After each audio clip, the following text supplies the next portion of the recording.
Welcome to the Smarketing Show, hosted by award-winning B2B sales performance coach Rick Lambert, who has been selected by many of the world's most recognized companies to help them market and sell to win. Let's join Rick now. Hello, welcome to the Smarketing Show today. I'm a firm believer, and hopefully you are as well, that success leaves clues. And my guest today, believe it or not, is not a business-to-business sales professional.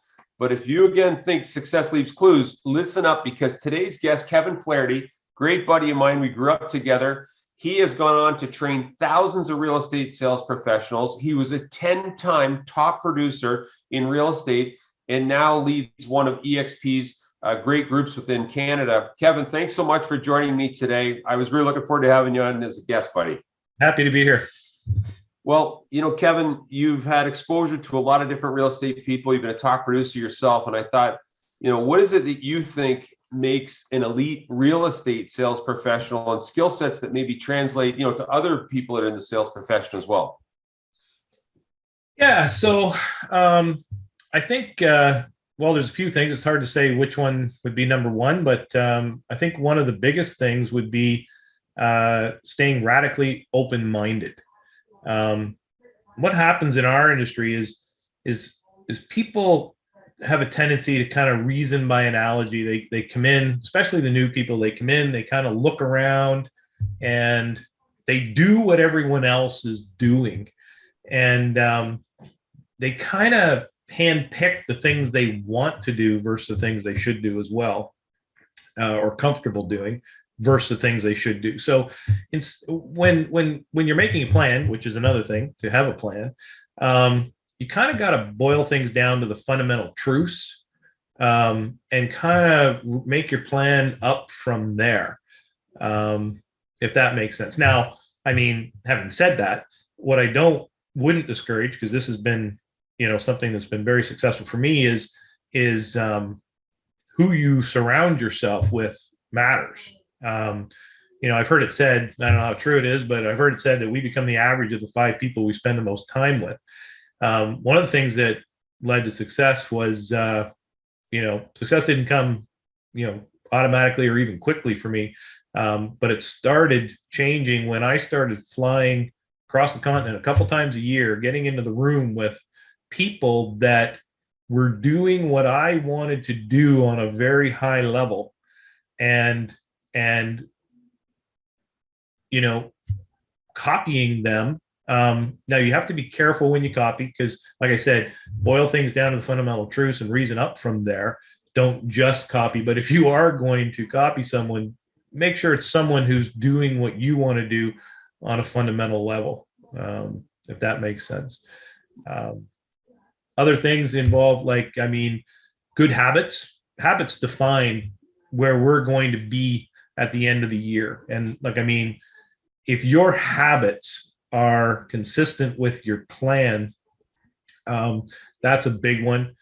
Staying positive and connecting your why, of course, things you guys probably, learn a lot. But one of the things I've seen is there's a tremendous difference between knowing and doing. And I've personally experienced this with agents that I've coached and on my team. And I know they have information because I've given it to them. I know they know how to use the information because I've trained them.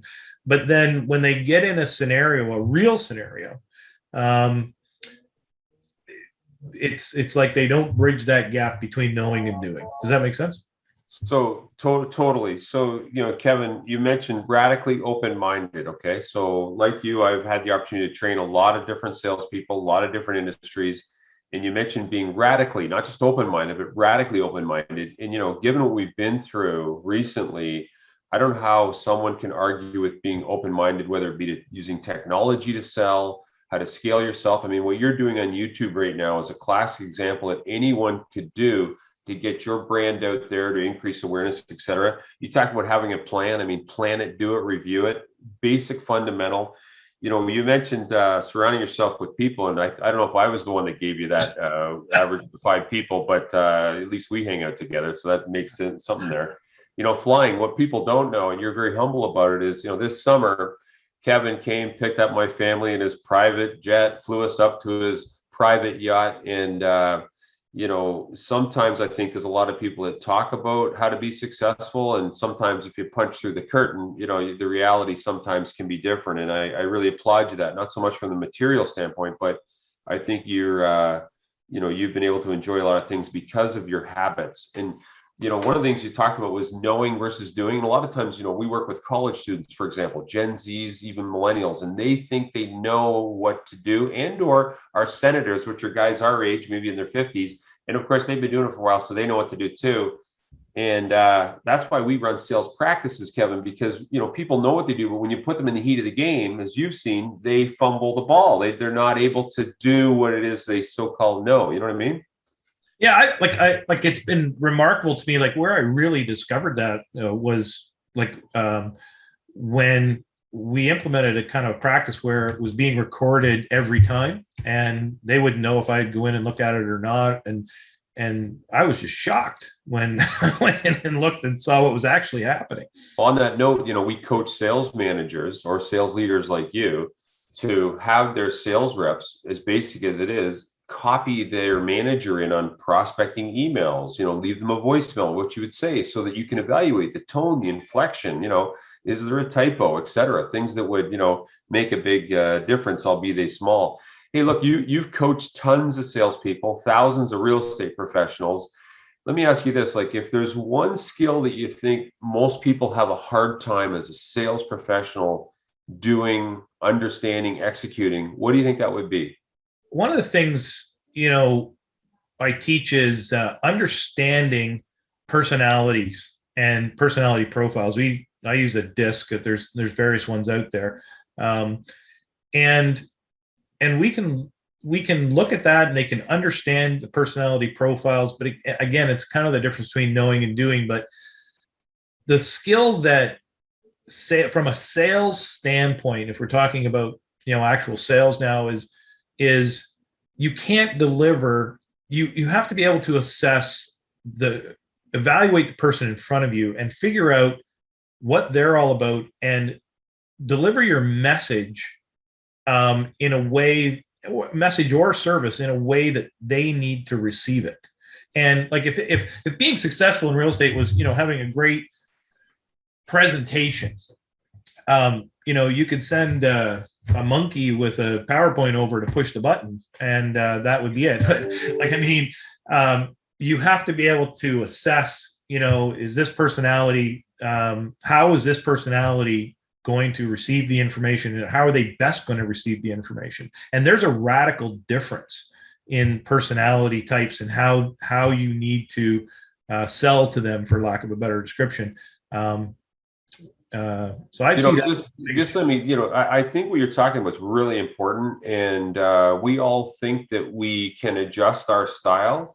Mm-hmm. And, there's different techniques out there. Some call it mirroring, whether it's pace of speech, how animated you are, the different thinker, the analytical thinker, the creative thinker, and I know I've seen you in action many times. You're great at adjusting, like a chameleon, if I might call it, and not in a phony way, but in a genuine way. Yeah. That I think is a very difficult skill that you bring up for people to actually understand and execute. I think that's the one, like you said, what's the one thing? I think that's the one thing that if you're selling any product at all, that if you can get that down, you're going to be far better at your game. Totally.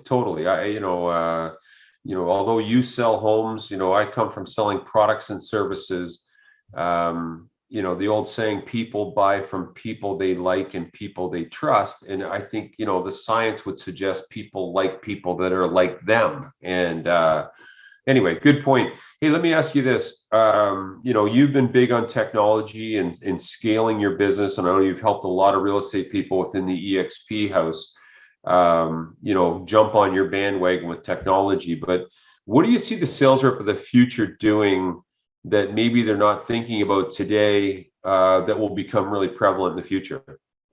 Yeah, they're not going to like the answer, I'm sure. But basically, it's getting comfortable on video. And I mean, it's like a muscle, right? Like if you're not going to the gym working that muscle, it's not going to be very good when it comes time to use it. You've got to kind of get in front of video, get comfortable using it, because I think that's going to be the one big thing in the future that's going to be a game changer. And not many people are doing it, and not many people are comfortable with it. So you've got to get out of your comfort zone, exercise the muscle.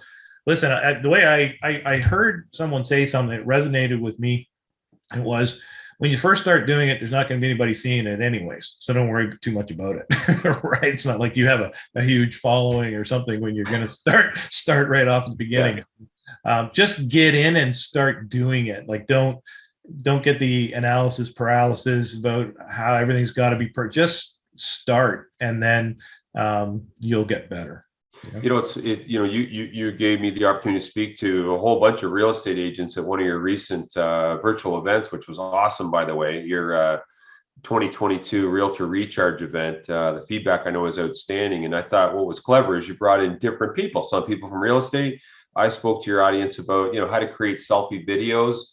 And, since, I've been riding you a little bit about getting on video. And the one trick I think you figured out that most don't is how to get to YouTube, which makes the content everlasting, as opposed to a transactional video that dies within 24 hours when you place it on social media. So, I congratulate you, and I see you doing a lot more content, really educational content, by the way, more and more on YouTube. So thanks for having me a part of that. And I just for you folks watching or listening right now, I didn't pimp Kevin with mentioned video, but it's something, as a seasoned, successful business person, I've been on Kevin a little bit about, scaling his personal brand and videos. Thanks for bringing that up. It validates a lot of things we're saying, by the way. I think the other thing that you underestimate is your skill set and support team. You've got an awesome team, by the way, in how you guys are using technology to move content like video, to present, your clients home in terms of listing or selling or whatever. But hey, I just want to say thanks very much for sharing today. I know as a real estate agent, I told you my audience is mostly B2B people, but I don't know how someone can argue with being radically open-minded, having a plan, although it sounds basic. Surround yourself with elite people. You heard Kevin say he flies all over the country in his own plane. Maybe some of us don't have those, but he told me he wants to get in the room with the top performers. And I would just ask you this: when's the last time you got outside of the regular gang you run with to see what the fast horses run like? Because success leaves clues. Hey, Kevin, I wanted to congratulate you as well. Back to your being radically open-minded. I know you came from a traditional real estate model, and you've been leading the way. I don't know, but maybe one of the top in Canada with EXP, which gives people the opportunity not just to win a trophy, but build a recurring revenue stream. So congratulations on doing what you say and not just talking about it. Thanks, buddy, for having me on today. Thanks for having me, Rick. All right. See you next week on this marketing show. Stay tuned. You'll be surprised who my guest is next week. You won't want to miss it. See you then. Thanks for joining us for this episode of This Marketing Show. If you enjoyed today's show, please like, share, and subscribe to get the latest B2B insights to help you market and sell to win.